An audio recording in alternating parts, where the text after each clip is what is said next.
Hey guys, it's John. Welcome back to the channel. I'm going to keep it brief because I really just want to dive right into it, but I had the opportunity to visit the Academy Museum. It's one of my favorite places to go to. I mean, if you love film, cinema, or even just process, this is the museum to visit. You'll see, I mean, there's so many cool things about this museum. You're able to actually be right there in front of iconic props that were used in film and cinema and just the history. I mean, just walking through the halls, you just have a feeling of kind of excitement and just the joy of movies. That, and then they also have a Barbie exhibit where you're able to see process and work, the miniatures they actually used to film it. So, I mean, there's just so many cool things, and I wanted to make this special so it's not just kind of a walkthrough. I'm going to call out certain things that I think are of note, provide some context and history, because I feel like that's where the value is for sure. So, I'm going to just get into it. Thank you so much for coming along. Please like, subscribe, and I'll meet you on the other side. All right, thanks, guys. Hey guys, John here. We are at the Academy of Motion Pictures and we're gonna go in and see some movie magic. So come with me and we'll explore. It begins in the grand lobby of the Sabon building, where a towering glass-walled gallery and multi-screen experience serves as a free introduction. That's right, level 1 of the museum is open and free to the public. Includes the Sidney Poitier Grand Lobby, the Academy Museum store, and Fanny's, the official restaurant bar lounge for the Academy Museum. More about them and some of the cool things that they do around Oscar season later. Stories of Cinema begins in the Spielberg Family Gallery, which is located in the museum's Sidney Poitier Grand Lobby and is free and open to the public. The 13-minute immersive multi-channel media installation travels from the very beginning of film to the groundbreaking movies of today. Pulling from more than 700 films, this not only serves as an introduction to the museum itself, but a precursor to the movie magic you'll experience on the next 3 levels. Their fight is ours. Ours is theirs.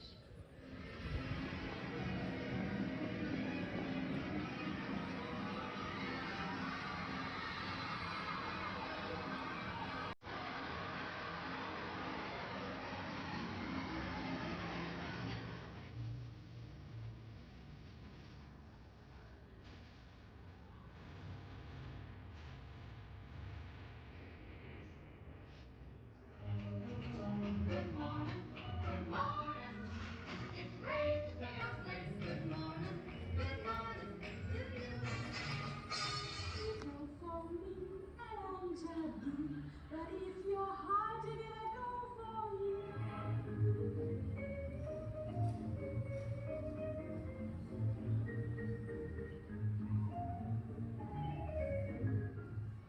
You don't understand, Osgood. I'm a man. Well, nobody's perfect. Stories of Cinema continues on level 2 of the museum with the Significant Movies and Movie Makers Gallery, featuring a rotating set of films and filmmakers who have made a significant contribution to cinema. As you enter the exhibition, you'll be greeted with a panoramic view featuring a rotating display of captivating visuals featured throughout cinema history. One could stay here for hours taking it all in, but this is just the beginning.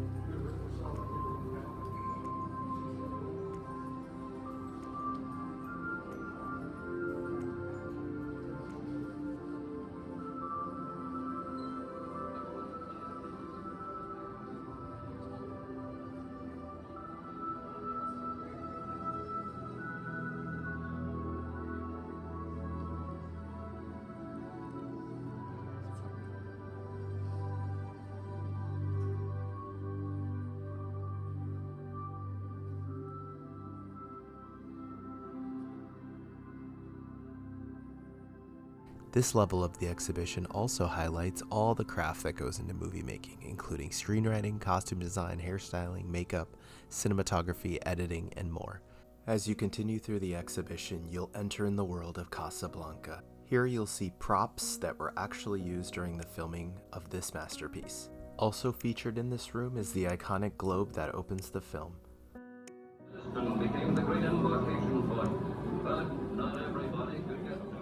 Although it's hard to choose from, I think my favorite piece in this room was the piano that featured the song As Time Goes By was written for the movie's soundtrack by Louis Armstrong, performed by Dooley Wilson, who plays the character of Sam. In this iconic scene from the movie,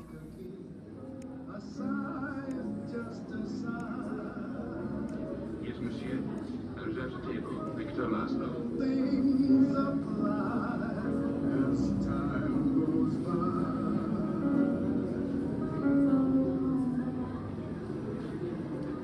Hello, Sam. Hello, Miss Elsa. I never expect to see you again. Play it once, Sam. For all time's sake. I don't know what you mean, Miss Elsa. Play it, Sam. Play as time goes by. the Casablanca Gallery features original production objects that highlight beloved characters, settings, music, and the cinematic virtuosity that makes this film one of Hollywood's most enduring classics. Now we enter one of my favorite rooms in the exhibition, the Academy Awards. The Academy Award is cinema's preeminent honor. Administered by the Academy of Motion Pictures Arts and Science, the Academy Award has been bestowed annually since 1929 to acknowledge artistic and technical achievements in cinema. Winners of the Academy Award receive a golden statue, better known as the Oscar. This Academy Awards History Gallery is a rare opportunity for visitors to encounter the iconic object up close, starting from the Cinematography Award for Sunrise, handed in 1927, the first ever award, and ending with Kiwi Kwan's supporting actor win, handed to him for Everything Everywhere All at Once at the 2023 telecast. Mom is 84 years old, and she's at home watching. Mom, I just want an Oscar.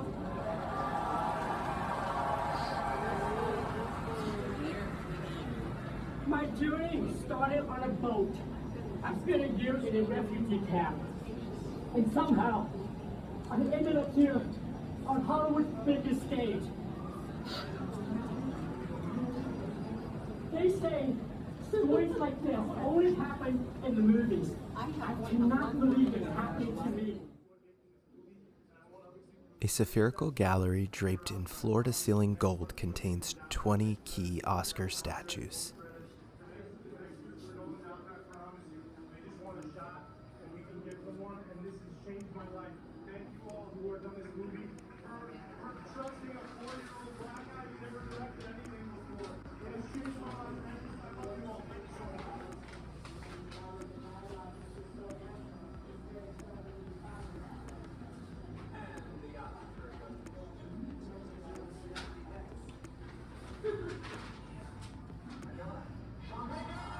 One statue that was noticeably missing during our most recent visit was that of Hattie McDaniel, who won for her role as Mammy in Gone with the Wind. She won the Academy Award for Best Supporting Actress, becoming the first African-American actor to do so.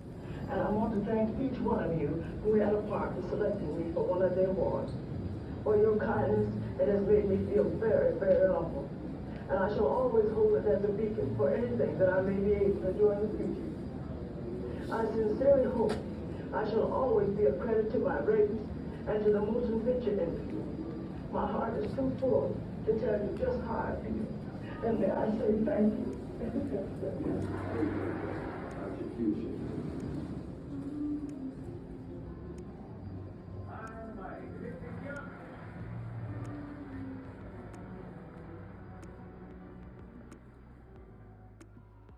The Significant Movies and Movie Makers Gallery presents a powerful experience showcasing the classic drama and groundbreaking film Boyz n the Hood.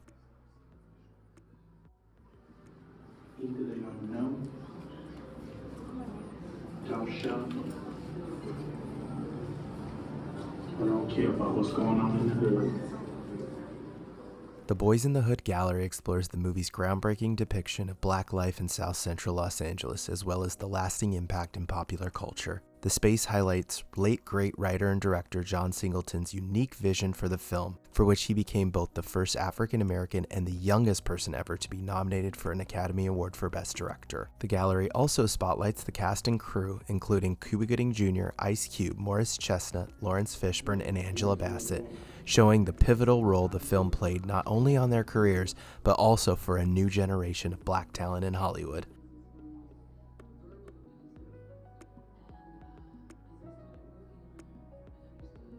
The gallery includes rare production photos, costumes and props from the film, and documentation from John Singleton's personal collection, and includes a note from the studio reading, "Despite the fact that this script's heart is in the right place, it is an amateur attempt at storytelling and does not indicate any strong talent behind it." And I'm not sure the studio got that one right. Located adjacent to the Boyz in the Hood display, you'll want to visit the portion of the exhibition with the gallery devoted to Lourdes Portillo. It highlights the life and career of this remarkable documentarian, visual artist, journalist, and activist. Born in Chihuahua, Mexico, and raised in Los Angeles, Portillo's documentaries blend experimental and traditional modes of storytelling to focus on themes of identity and social justice in the US and Latin America. The gallery focuses on key projects including Las Madres, the Mother of Plaza de Mayo, La Ofrenda, The Days of the Dead, and The Devil Never Sleeps.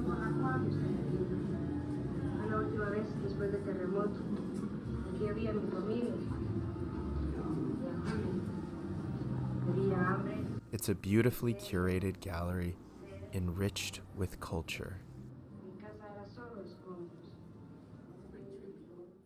Okay, for those keeping track at home, we started level 2 and continued with stories of cinema. We entered in the main entrance and were greeted by the panoramic view of the rotating film wall, and then entered in the world of Casablanca. After that, we continued down, where we entered the Academy Awards section of level 2. Adjacent to that is the Oscar room. Following down the hallway, we entered in the Boyz in the Hood display, made a quick right, and concluded at the gallery of the late Lourdes Portillo. We now move down the hallway and enter in the world of Bong Joon Ho, but not before stopping at the red carpet.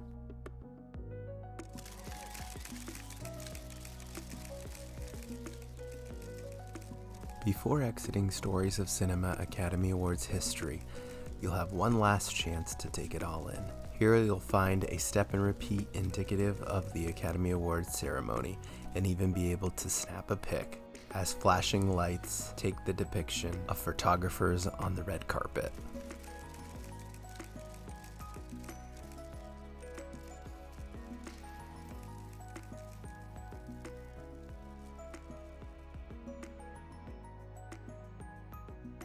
Director's Inspiration, Bong Joon Ho, is the first exhibition dedicated to the internationally acclaimed Oscar-winning film director. In a continuation of the Academy Museum's Director Inspiration series, this exhibition offers a focused spotlight on Bong Joon Ho's creative process, filmography, and cinematic influences.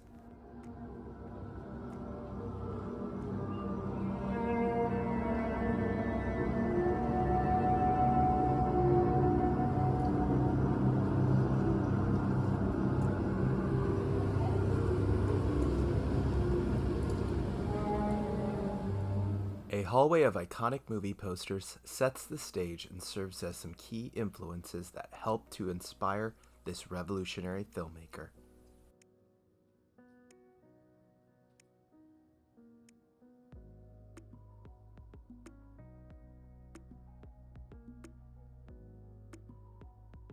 Whether set in 1980s Korea or an imagined future, Bong Joon Ho's films highlight transnational and universal issues. Class disparities, social injustice, the environmental crisis, and political and moral corruption. More likely than not, his protagonists are everyday people, unlikely heroes who confront the absurdities of modern life. From his earliest short film to his international breakthrough, The Host, through the Academy Award-winning Parasite, Bong Joon Ho's work defies simple categorization, embedding social critique into deeply funny, unexpected, and thought-provoking stories.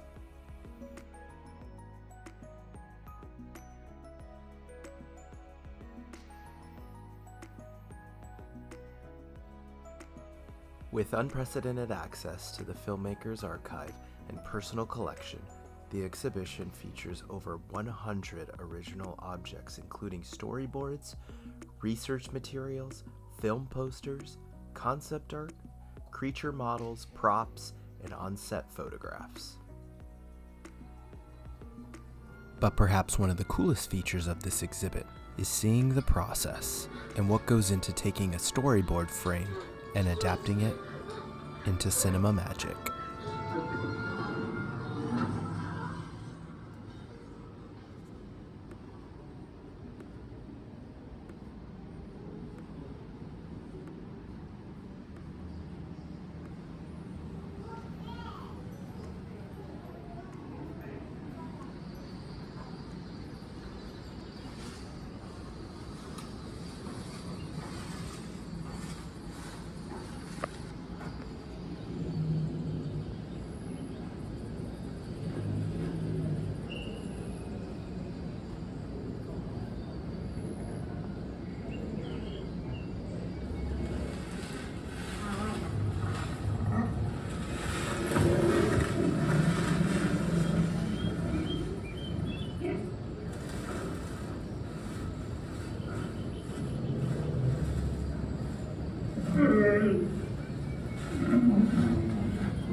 Okay guys, this is a blink and you miss it exhibition, and I should know because I did miss it last time, but worth a quick visit. From narration and dialogue to sound effects and music, movie sounds are woven into every stage of the production. Welcome to the exhibition on sound.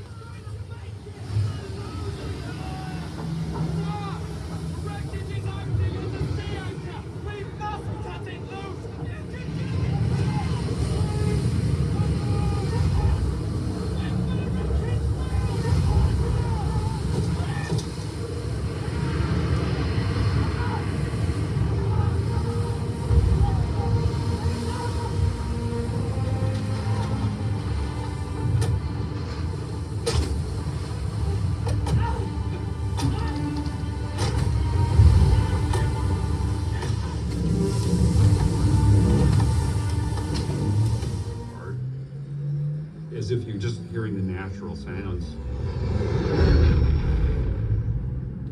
happening in the world on screen.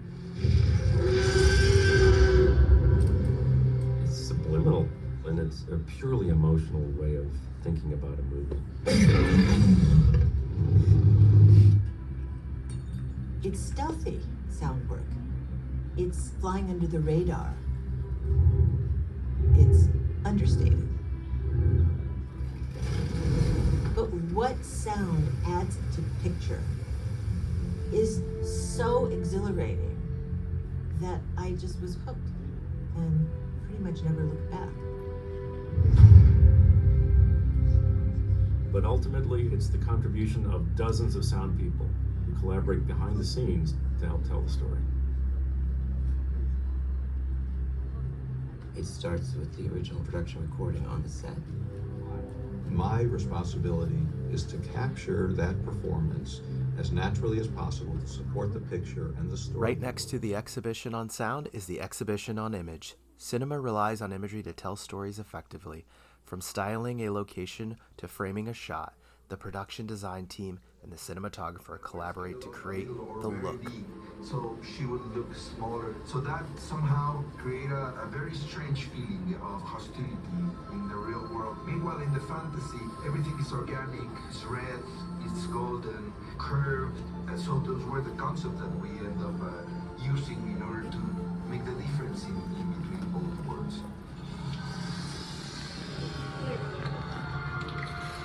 Guillermo had a very clear idea on the pale man itself. There was this idea of to research in the Romanesque architecture which helped us to shape it.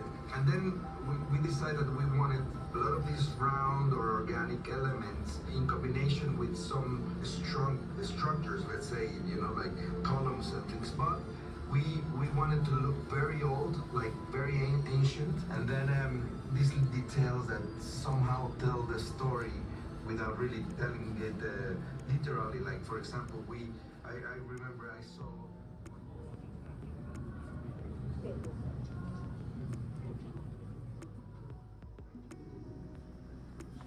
As we leave the world of Bong Joon Ho, we enter in Stories of Cinema Identity, dedicated to the skillful work of costume designers, hair, and makeup artists. Starting by reading a film screenplay to find hints about each character's personality, taste, and story arcs, designers often conduct historical research, gather inspiration from different forms of cultures such as fashion, music, and art, then work with the actor and director to decide how a character will look and move in the costume and makeup. Designers also collaborate with cinematographers and art directors to ensure a cohesive vision that is displayed on screen.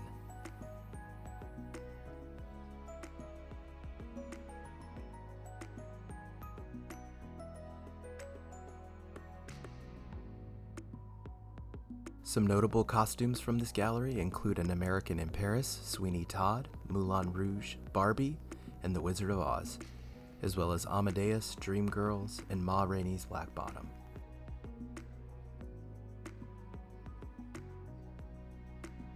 Before exiting the room, we're treated to a carefully curated display of selected makeup and hair design.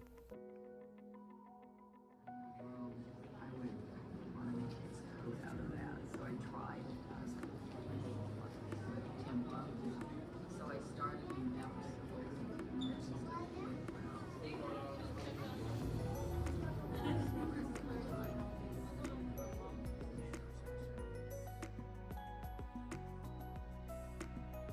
And last, stories of cinema, impact and reflection.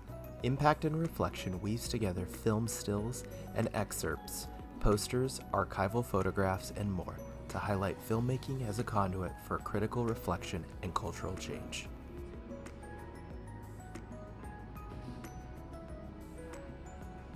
We now enter Cyberpunk, envisioning possible futures through cinema.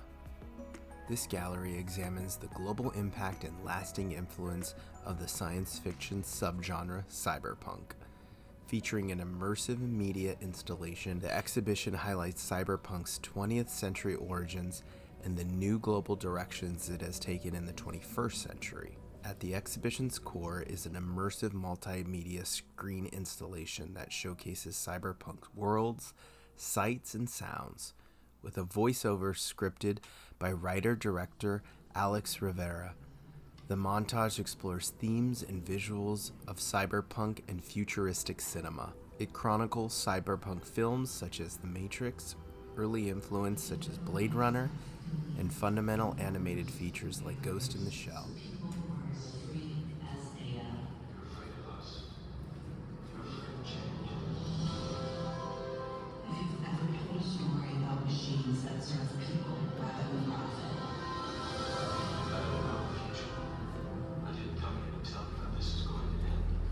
If you've ever hacked the culture, I came here to tell you how it's going to begin. Then you are me.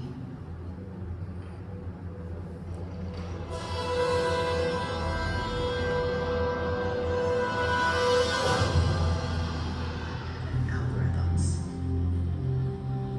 My heroes are outsiders who bend and break and survive the system. You have a problem with farmers. You believe that you are special, but somehow the rules do not apply to you. Obviously.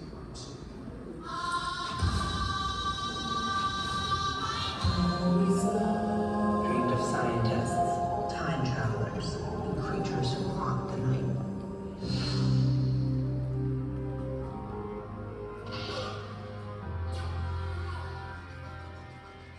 Before leaving level 2, it's worth your while to go to the Godfather photo experience, a recreated office used by the legendary Marlon Brando in The Godfather. You can now sit behind a replica of the World War II era desk where Don Vito held court. You can even use his personal phone just in case you need to make somebody an offer they can't refuse.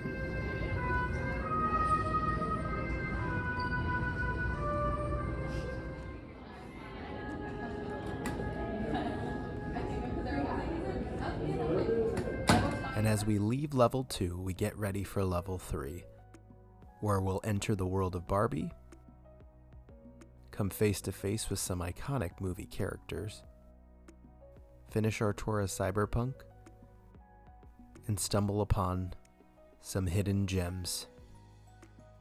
So stick around.